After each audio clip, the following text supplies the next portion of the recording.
Yeah, it's mindset cafe, we all about that mindset. Gotta stay focused, never settle for less. It's all in your head, how you think you manifest. So get ready to rise, cause we about to be the best. Gotta switch it up, gotta break the old habits. Get your mind right, turn your dreams into habits. No negative vibes. What is up, guys? Welcome to another episode of the Mindset Cafe podcast. It's your boy, Devin, and today I'm excited for this guest.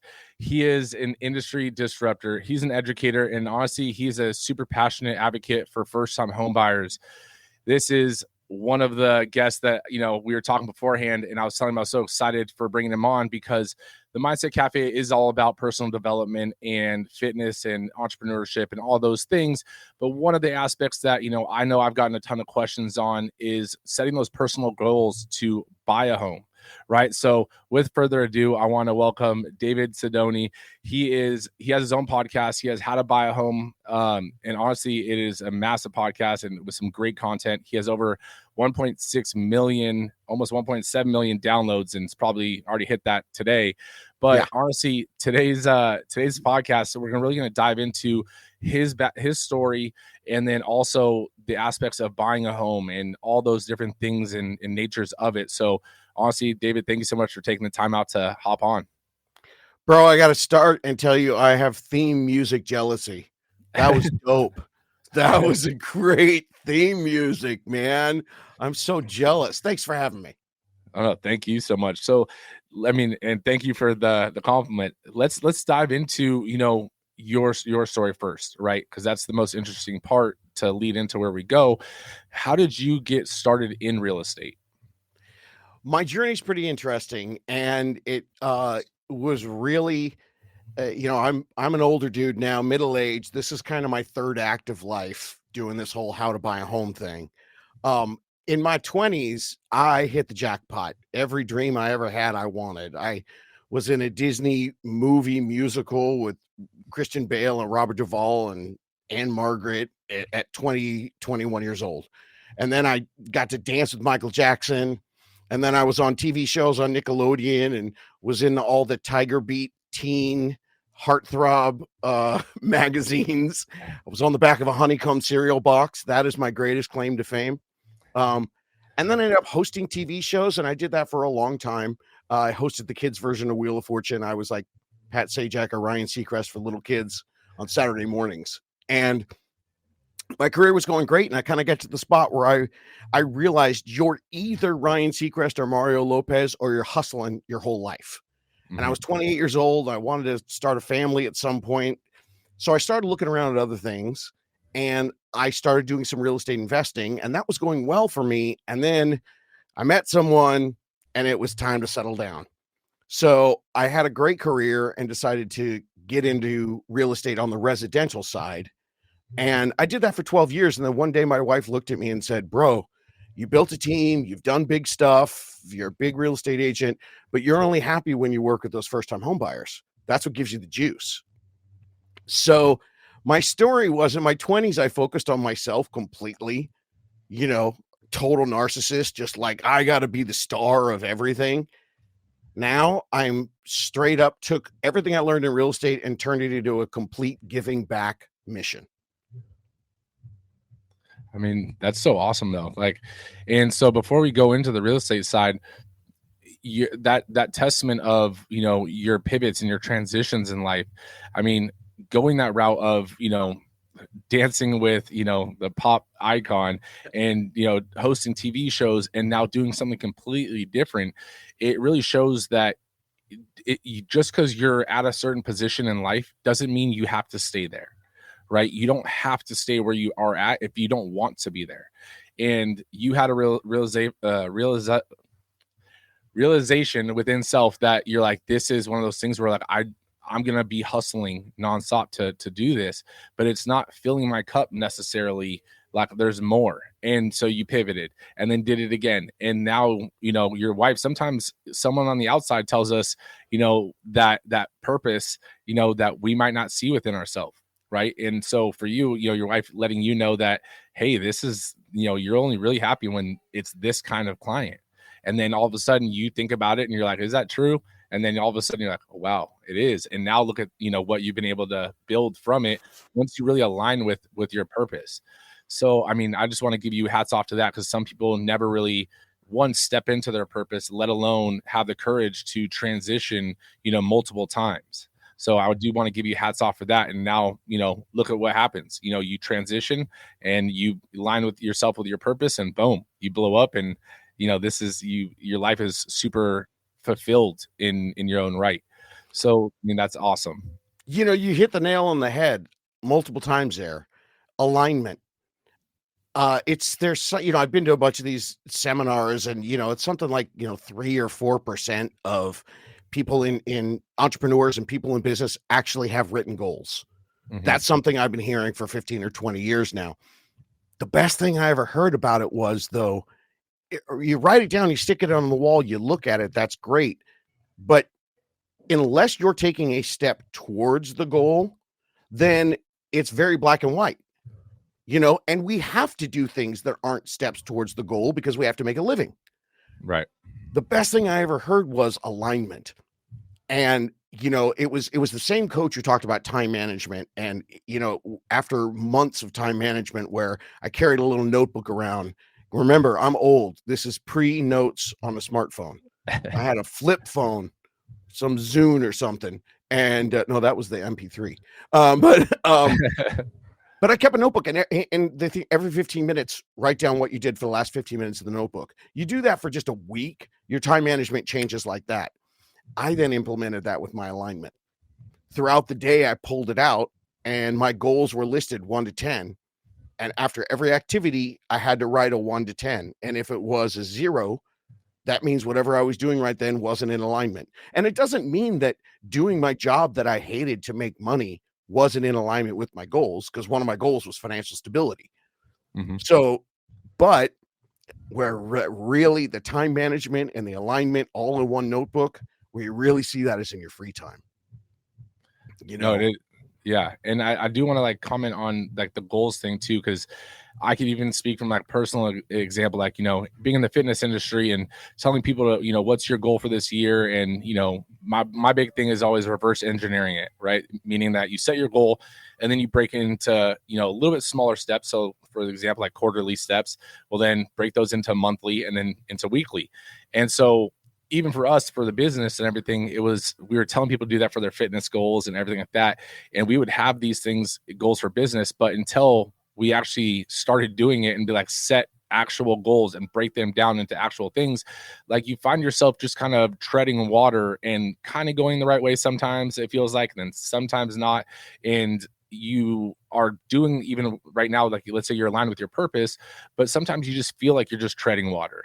Right. So doing those things and analyzing it with, a notepad. I mean, honestly, even with the smartphone now, I could say I still do it with, I have, random pieces of paper in my pocket, and then I have notes on my phone. And so I'm the same way. And it's so much more efficient, and you feel so much more aligned with your day, knowing what you have to do and being able to not just sit down and be like, oh man, what was I going to work on right now? Or what was I thinking about earlier?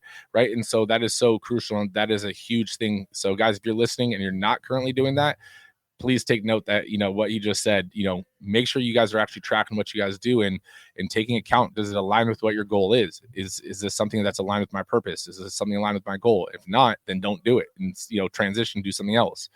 So I think that's so awesome. But I do want to ask a question, because I think it kind of aligns with how I realized personal training and, later becoming a gym owner and stuff aligned for me was why are you so passionate about first time home buyers? Well, it's going to sound awful. I swear to God, I'm a good guy. I was just pissed off. I did real estate for 12 years, and first time home buyers get screwed. Straight up. The industry is corrupt, and I am on constant, watch over my shoulder. My family's Italian from Buffalo, so I know a little bit about this, right? I'm ready for the NAR, the National Association of Realtors mafia, to come and take me out, because I've just been trying to expose the fact that first-time home buyers are the most disrespected, disregarded, and ignored client base in any business, not just in the real estate business. And it's to do with the business model and the greed and how much money the brokers make off of them and how many people don't want to spend time on them and how the industry has created this myth that they're a waste of time and not a good return on your investment. I'm in Southern California, so I was doing this for 12, 13 years for people with $500,000, $600,000, $700,000 houses who I saw getting the worst service in the world. And that just messed with my ethics. It didn't seem right with me. It didn't seem fair to me. You have to be kind of careful of your own ego. But as I was working, I was like, damn, I worked with a lot of people from Disneyland because I worked there in high school and college. So I was helping a lot of them buy homes.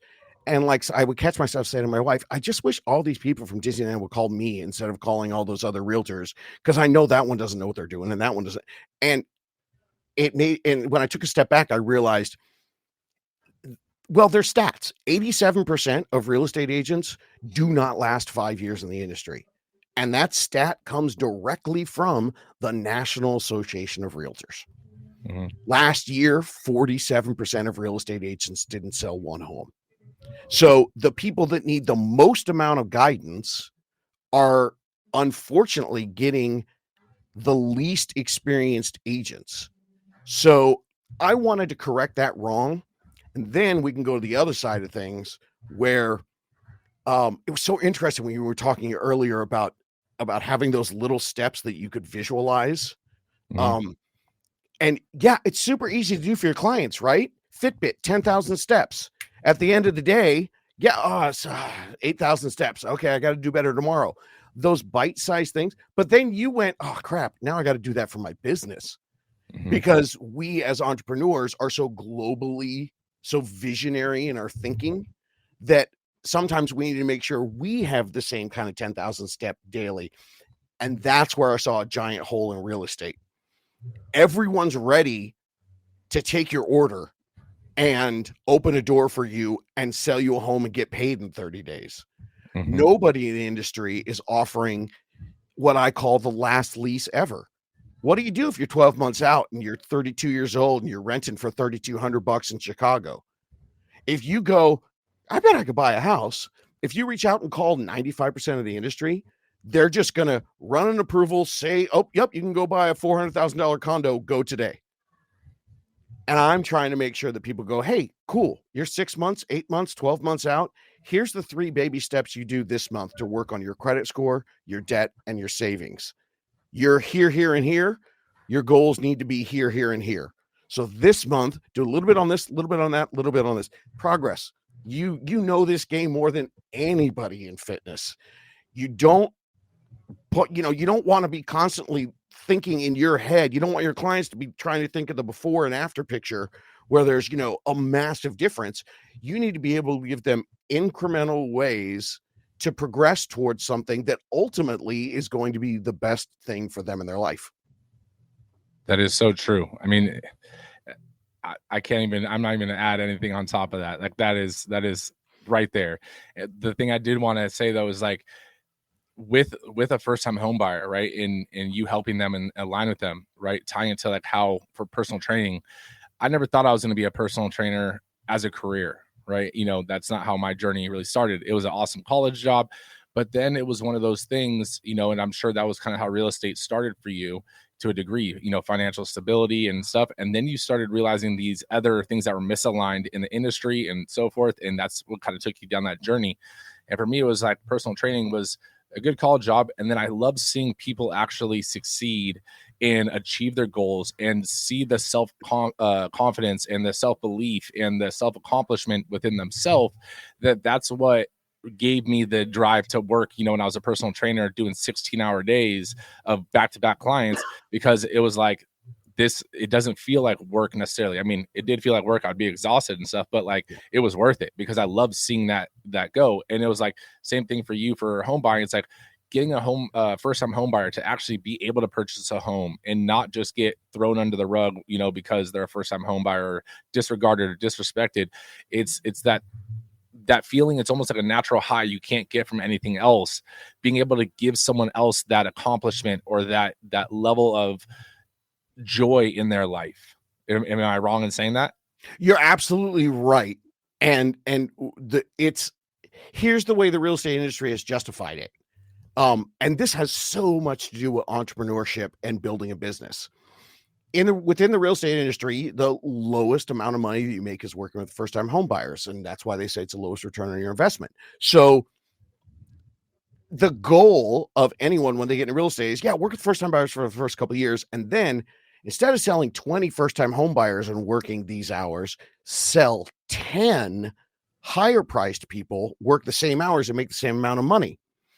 So what they're basically saying is sacrifice the drug, the euphoria, the joy that you get with that, so you can still work the same amount of hours and make the same money, but it's not as much work. So there's a sacrifice of that joy. Now, from the business side of things, it's just short-sighted thinking. How do I do 20 deals that feels like 10 deals? The answer is simple: systems. The one thing that every entrepreneur fails with to get to the next step. If you go back and you read the E-Myth Revisited and you talk about the technician and the person who knows what they're doing, it's the management skill. Mm-hmm. It's the system so that you can scale. So because I was older when I made this pivot in my life, I'd had enough time working with systems that I realized that, hey, I'm not going to sacrifice the joy of this. I'm just going to develop the systems so that I can bring joy to tens of thousands of people instead of 30, 40 people a year here in Southern California. No, and I think with that being said too, people want to start off as a real estate agent or start off as a personal trainer, and they're like, well, if I have one client that, in personal training, if I have one client that's paying me $100 an hour, $200 an hour because I'm training a celebrity, it's like you don't get to just jump levels. Like there's levels to the game, right? But how do you get to that level? And it's through doing the smaller deals, right? How do you, selling a first-time home buyer, that doesn't necessarily mean that's going to be their dream home. Who are they going to come to if they had an amazing experience? They're going to come to their trusted real estate professional to do that next deal, that bigger deal, and so forth. Like you build up a portfolio. So sometimes you got to take that step back and take the smaller deals and then who knows, they might have someone that they'll refer you to that's already doing a bigger deal. But that's where I think with business ownership, with personal trainers, real estate agents, like this, the fail rate is high because people aren't willing to do the work. They see the glorified experience, but they don't know that to get to that glorified experience, there's a time frame that it takes to get there, that you build your systems and processes, that you build even more importantly, your, rapport with clients. Right. I didn't start off at making $100 an hour when I was personal training and selling 20 session packages. Like that was built over years, right? You start at $40 an hour. You start at minimum, essentially wage, or minimum deals, and you build up the skills, you build up the rapport and everything like that. So I think that's a huge aspect of why people fail, especially even in business. It's like they think it's going to be easy. They think it's going to be, you open your doors and they will come. And it's like, I promise they're not going to come. You got to do the work to let them know you're here. So I think that's so awesome. I mean, before we dive into, more, and if you're listening, stay tuned for all the stuff about home buying. I want to dive into your story a little bit more, right? And, so it gives a little more context before we dive into the real estate aspect, but your podcast and your channel and everything that you got going on, I mean, it has a crazy amount of views, a crazy amount of downloads, and you resonate with so many people, right? So what was that first moment, and why did you not just, focus on building clientele, but why did you start building a channel out and trying to just essentially teach and give that information? Well, it goes right to your last point. I'd love to give everyone the magic key, but it was just hard work, baby. It was, I got lucky because I was prepared. We all know the saying, right? Mm-hmm. And I also had the open-mindedness to take risks and try.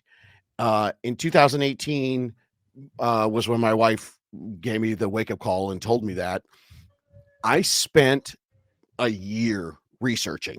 I listened to podcasts. I listened to other entrepreneurs. I spent money, jumped on a plane, went to these conventions and seminars and listened to other entrepreneurs. And then, I incorporated a lot of the social media into it and tried to figure out what was going to do the best for me. And like many entrepreneurs, I was 1,000% sure as a former television host I was going to blow up on YouTube.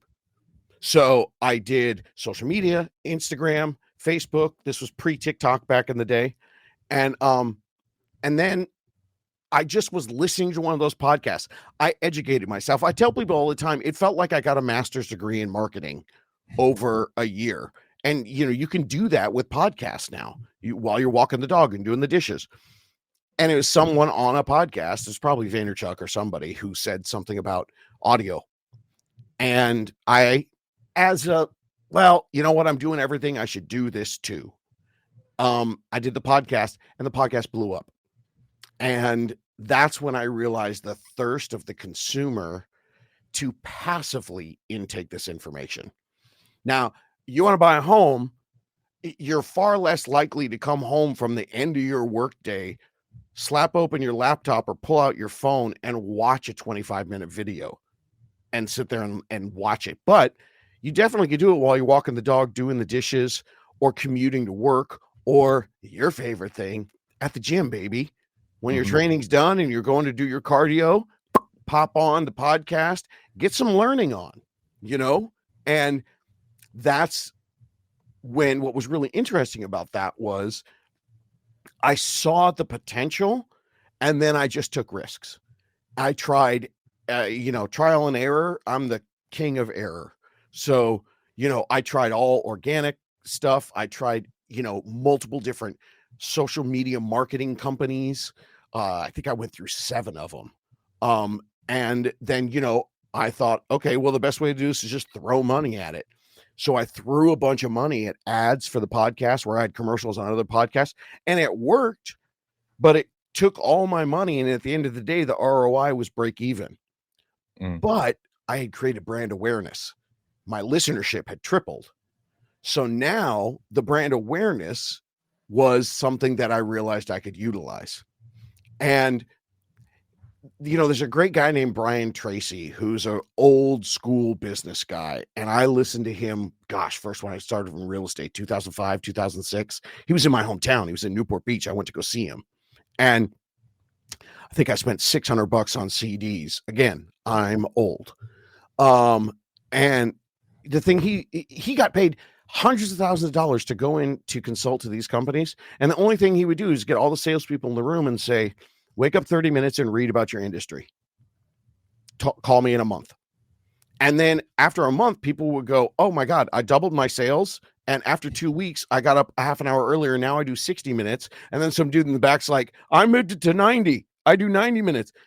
Your job as an expert and expertise can only grow exponentially as you have the information and the data that your clients want.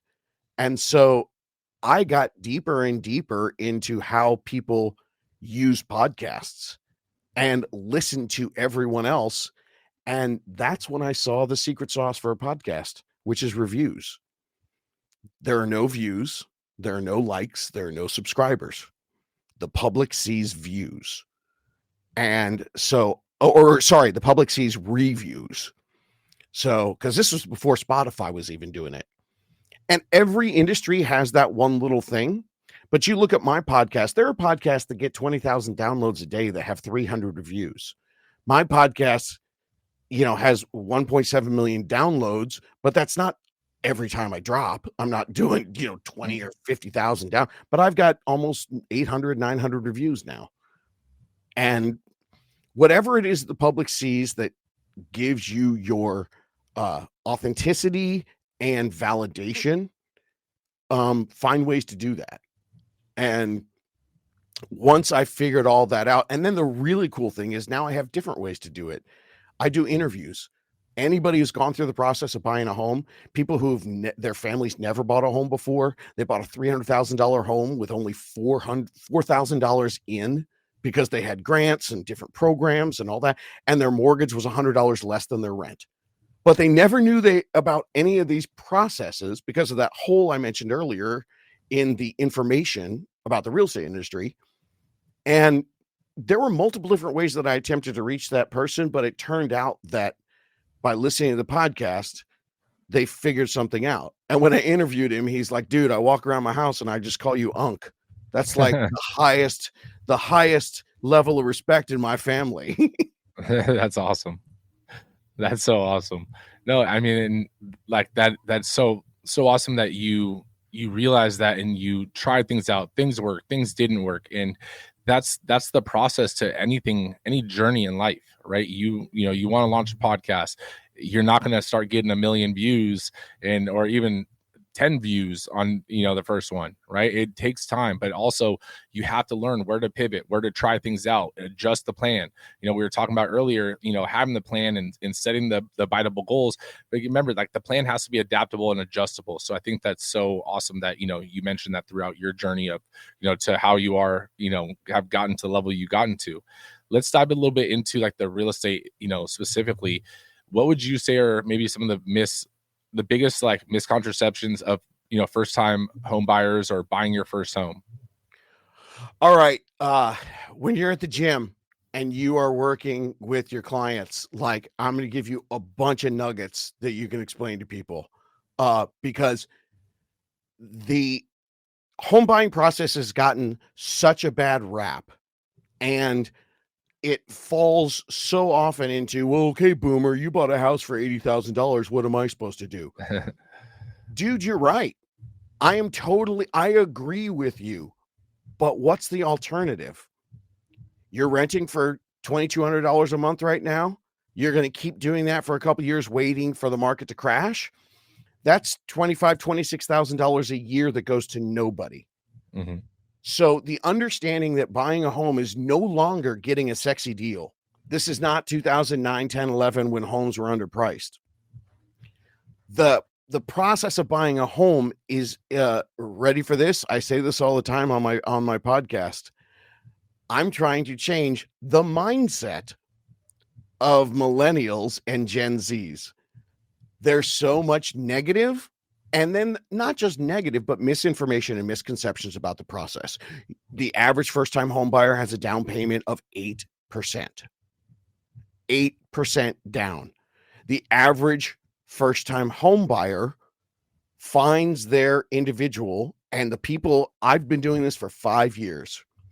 People do it all on their own. That's the biggest mistake.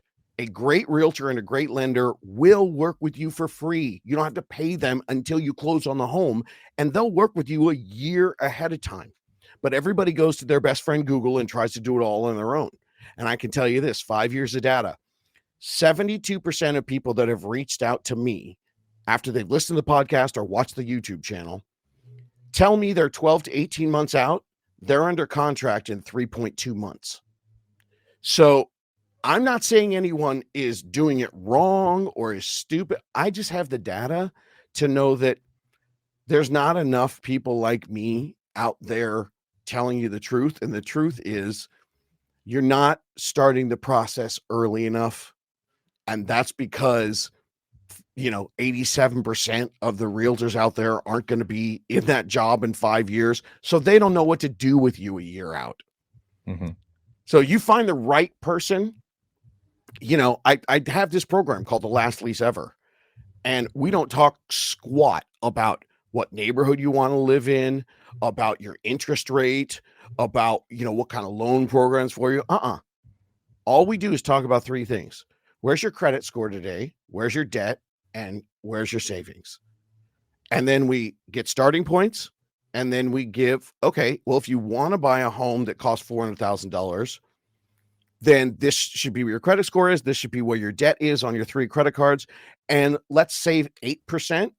And because that's a 5% down payment and 3% closing costs. Now, that doesn't mean you can't get lower than that. You can get a 3% down payment. You can get a 3.5% down payment. I think the biggest misconception is that people are spending $2,000, $3,000 a month, and then their rent gets jacked up. And so they try to go someplace else. And I'm like, dude, the first and last you're putting down over there, that's like half of your down payment for a home. If you could get double that, figure out how to save it, beg, borrow, and steal from your parents. Every Thanksgiving, I do an episode that I call the Secret Down Payment Assistance Program. And for like 30 minutes, I talk about how to beg for money from your parents at Thanksgiving at the table.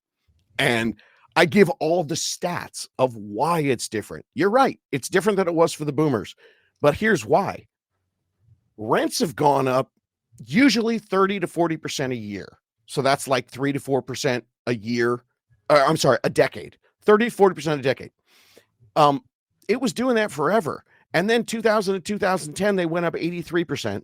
And 2010 to 2020, they went up 72%. We are in a different economy. That's why you need someone to help you create a rent replacement strategy so that you don't end up renting for your 30s. And why do I do this? Because in my 20s, when I was on TV, I spent $104,000 in rent. And when I was 28 years old, I got a $1,500 security check back instead of gaining 8 years of equity. And by the way, that was $104,000 in 90s dollars. So that's probably like $250,000 today. That's crazy. I mean, I needed the time machine. I needed my DeLorean to go back and tell me to do it differently. Because I could have got a condo that was better than my apartments for $5,000 down. But I didn't know. No one told me. And that's the hard part too, is like not knowing the game plan. I mean, it's like walking into the gym for the first time, right? And not ever stepping foot into the gym and not getting a personal trainer. And you're trying to figure it out. You're looking up things online. You're, told this is the right way. So you start doing that. You hear something else and you're like, oh, wow, well, actually, maybe that's the way. Let me try this. And at the end of the day, you're a year into your fitness journey and you've made little progress or no progress at all. And it's like, man, I should have just hired someone. And it's so relative in that sense, because at the end of the day, there are so many different people saying so many different things, especially on social media. It's like, who has a proven track record? Someone, let's say that has 800 reviews on, a platform that's just giving advice. It's like, that's testimonials right there. Right. It's like, someone that actually has testimonials, you wouldn't hire a trainer that has no reference. Like, let's say a celebrity is not going to hire a trainer that has no references, right? References are everything. Yeah, absolutely. It's funny. It's so that credibility comes in the way that you can help people do the work to get there, not just hand them a list. Like you were talking about the personal training aspect of it. You walk into a gym, you feel completely overwhelmed. The way people buy homes is they walk in and they just want to walk up to a personal trainer and say, hand me a list right now. Yep. This exercise, that. Okay, great. Thank you. I'm going to take this list. I'm going to go get on the cover of Men's Fitness. Thank you so much. No. That's not what you get the personal trainer for. The personal trainer, sure, they can hand you the list, but it's them standing behind you, adjusting you on each machine. Hang on. It's the small adjustments, touches, changes. That is what the real power of a real estate agent and a lender is, helping you with the strategy to get there. It's giving you all the little tips along the way, just like a personal trainer standing over you while you're doing your exercises and giving you those tweaks is going to do 1,000,000 times more than you looking it all up online and then saying, give me the list. The problem is people think with a realtor, well, I don't want to bother them until I'm ready. Oh my God. I wish you would bother me, because you know what's going to happen? You're going to call me and say, I watched 3 YouTubes and I read 4 articles, and then we went to an open house and I want to buy that house. And then I'm going to open up their finances and go, we have 6 weeks of work to do right now. And then now I have 12 hours to do it because we have to put offers in by Sunday night. So start earlier, have somebody help you plan. And I love you. I love y'all trainers. But the cool thing is you could do like 12 months of training and don't have to pay me till the end. I know that probably doesn't work for you, but that's how it works in real estate. And no one understands they could take advantage of us and let us be your, I say on the show all the time, let us be your Yoda and your Dumbledore. We're just the guides. Exactly.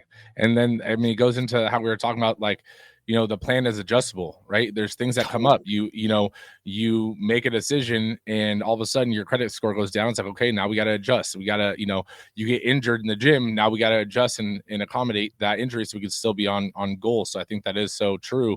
And unlike fitness, with real estate, it's like when you're ready isn't the time to start asking, right? Like when it's like, oh, I'm a month out, I want to buy a house next month. That's not the time to start planning how to buy a house or prepping to buy a house, right? Unlike the gym, it's like, I'm ready to get my dream body. It's like, okay, that's perfect. That should be now, right? But it's not like walking in like, I want a summer body tomorrow or next month. It's like, that's the kind of equivalent you're expecting from your real estate agent or lender. It's like, you want a summer body, in a month. It takes time, right? Yeah. And again, this is not the fault of the consumers. The industry has done the worst job in history helping educate. That's why I sit on this microphone and in a dark studio and do this so that people hear the right things. And I think because of this age of convenience, because if you're in your 20s and 30s, you've had everything at your fingertips. I think that it's gone, the pendulum swung too far the other way, and you're taking too much responsibility on yourself. And so they think the process is, dang, I got to learn all this stuff because I've had the world in my pocket. And then they think the realtors are just the people that open the door or just the lender that crunches the numbers. They're not door openers and number crunchers. They should be strategic planners all along the way. And this came in real life. I sat down with my creative director is 30 years old now. When we started, he was 25. I love him. We went to the same high school of the arts together. He's a film and TV guy, and he brought all his friends in for a focus group. And here I was, the guru with all the downloads. And about halfway through, one of the girls goes, "Dude, this is when I hire you. I'm like 8 months away. What do I do right now?" So there I was, a couple years into my podcast, changed everything. Decided that people need to understand, what do you do today for your last lease ever? What are your baby steps? No, that's so awesome. So what would you say is maybe one or, some trends or major trends that in the housing market or in the real estate market that first time home buyers should be aware of? So on my podcast, I will talk about forecasting and predictions. But there's an old saying in real estate that it's not the best way to maximize what you do, especially with your first purchase. It's not trying to time the market. It's your time in the market, but I'm also incredibly aware. If you look at my studio, there's a can of Spam back there. I know how realtors are perceived. I remember during COVID when Saturday Night Live did a thing where people were at home, sequestered, watching Zillow like porn. And then one of them made the mistake of hitting an email or clicking a button, and their phone just kept ringing off the hook. So you will get spammed. I get that. But because of that, I feel people are afraid to really understand what's going on. What's going on right now is we have low inventory. We've had low inventory for 14 years. That's economics 101, supply and demand. So one of the things that people can look for in 2025 and 2026 is no matter what goes on with interest rates. And the truth is, so far this year, the best economic predictors are that it's going to be a little up and down, but we're probably going to land somewhere closer to 6 than to 5, and definitely not in the 4s. That affects a lot of things. Mm-hmm. But because the inventory is so low, we have a pent-up demand of buyers, and therefore we'll still see home prices increase. Maybe not at the level we have in the past, but they're not going to go down. So waiting for a crash is going to cost you. And especially because you're renting. Now, that's why I brought up the spam. I understand that sounds like a salesperson. The best time to buy a home was yesterday, but I don't need you to buy a home. I'm not asking you to buy a home with me just so I can pay my mortgage this month. I've been on record since 2019 giving all the data, and I'm telling you the data right now. In 2008, 9, 10, 11, and 12, those were the only 5 years in history where we built less than 1 million homes in the United States, and we haven't caught up. So we're short. So that's the one big thing. And I think the second thing for 2025 is to prepare for a bidding war and to understand that because the supply is so much less than the demand, the highest price doesn't always win. If you've got the right realtor who knows how to structure your deal and the lender who knows how to make the terms of the deal, and the realtor can make the terms more exciting, then you have a better opportunity. But I can tell you this, everyone, 72% of the people who are listening to that right now going, oh, cool, I'm ready to go. No, you should be working on your credit score, your debt, and your savings. Then you can come back in, because you lose the bidding war when you're scrambling because you don't have all your ducks in a row. I think that's so awesome. I mean, those are super like tangible assets that, you know, in chunks of knowledge that you guys can take away for sure.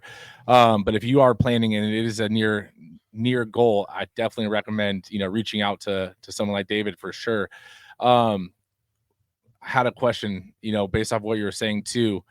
Man, I should have wrote it down. It was Okay. it was literally right off what you were saying. I've got one for you while you think of it. If you think of it, let me know. This is a complete and total pivot and out of left field. And I hope you and your listeners don't hate me. So my wife has had 17 surgeries, including 2 hip surgeries. She used to be a choreographer. Her knees, tore the MCL. Mhm. We can't find cardio for her because she can't swim. Suggestions? I can send you a link to it. But there Nice. are, I mean, I'll have to look it up. I don't have it just Okay, readily, cool. but yeah, I'll look it up and I'll email it over to you. But there are cardio workouts similar to the band. I mean, the battle rope, right? But the battle rope being so heavy in engaging a lot of the legs and the knees and stuff, you could still do it seated. But there are these lighter resistance bands, and it's bugging me that I'll literally look it up and send it to you. But that essentially you can still do movements with your arms, and the inertia, it might even be called inertia bands, but the inertia itself, you can do it, adjust your arms, you can literally wrap it around any pole, you can do it in a door frame, whatever the case may be. But that kind of cardio, it's getting the muscle to react to the force that you're creating too. So you're creating a ripple and then you're fighting against the ripple, which is creating more ripples essentially. But it gets the heart rate up, it gets the muscles activated, and it's one of those things where it's an amazing cardio form because you could do it anywhere and everywhere.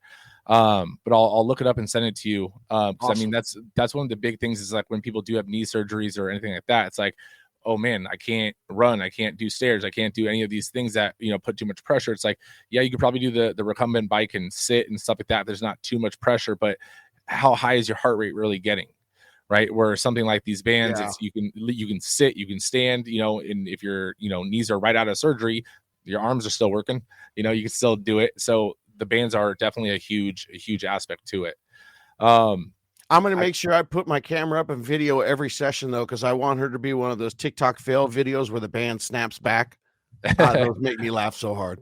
I mean, honestly, that stuff only happens when people don't understand that, like, you have to step all the way on the band.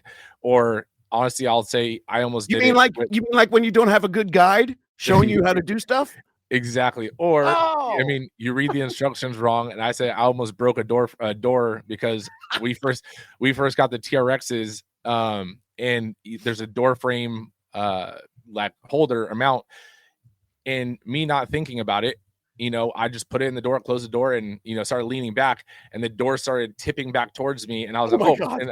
and I was like, oh, and then I was like, oh wait, you got to be on the opposite side. The door closes so that the frame is the thing holding you. But I mean, it's those kind of things, you know, that people don't realize, and they learn fairly quick after one fail, you know. Yeah. But no, I can't think of the question right now.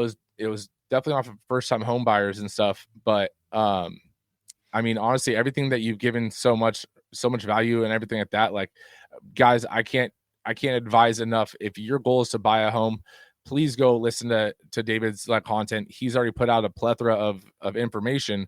And it's like, if you don't know the answers, if you don't have guidance, he's giving it away in his content, let alone you could reach out to him and, you know, start doing those things. Because again, yes, the best time to start preparing was yesterday, but, you know, when's the next best time? Today, you know, because tomorrow is going to be yesterday's tomorrow is today. So get it on all that stuff right now. But where can people connect with you and learn more about what you got going on? Well, from the world of entrepreneurship, for those out there who are budding entrepreneurs as well, where you can find me also has a little lesson in it. Howtobuyahome.com. When I first started this whole thing, GoDaddy has this auction thing where they will go out and they will put up bids for URLs, and everyone told me it wasn't going to work. I got it for cheap. That was years ago. Maybe it just shows how many people don't give a crap about helping first-time homebuyers, but that's where it is. It's all at howtobuyahome.com, and the podcast has 300 episodes. If you have questions about anything, about using your 401k, about the tax benefits, about the internet, about how much money you need to buy a home, on and on, just scroll through the titles and take a listen. And we have tens of thousands of people that take all this stuff for free. It's all there at howtobuyahome.com. If you like it, great. If you like it and you want to ask me a question, there's a button for that too. So guys, all that will be in the show notes, but we are not forgetting the most important question, right? The most important question I like to ask everyone that comes on.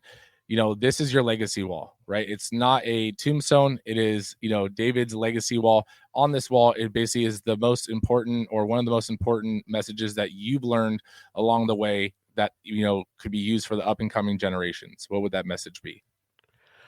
Wow. Boy, that's one of those questions that I feel like every entrepreneur should have on the tip of their tongue. But like, I had 15 things that came into my head to try to pick one thing. It's like, tell me your favorite movie. I've had so many different, I think that, I guess I'd have to go to, the thing that I started my career and the thing that I'm ending with this last chapter of what I'm doing right now, which is, follow your joy. And, sometimes you have to do other stuff to support the moments to follow your joy. You have to have a 9 to 5 so your joy can be on the weekends. But I would say in today's world of entrepreneurs, don't discount the ability to make a life following your joy. I think Gary Vaynerchuk was the one who said, if you make $82,000 a year, follow this and you can make $82,000 a year making jam if you love making jam. We're in a new world. We have more options. So see how your joy can fit into your career. No, that's awesome. And then that's why I like to give that question right at the end without any, heads up or anything, because there's so many things that flood your mind, but at the same time, there's something that just resonates. And that's the most authentic one that comes out, and that's what resonates with the people. So without further ado, thank you so much for, really coming on and dropping, knowledge nugget after knowledge nugget. I know I personally took away, a ton from this. Guys, if you did, which if you say you didn't, I know you're lying. So make sure you guys share this episode with a friend or with someone that is going to buy their first home or planning to buy their first home. But David, thank you so much for taking the time out of your day to drop some knowledge. I appreciate you focusing on the mindset. You're doing great work, man. Negative vibes, only positive thoughts. Cause in the game of life, mindset causes shots. Got my mind on the prize, I can't be distracted. I stay on my grind, no time to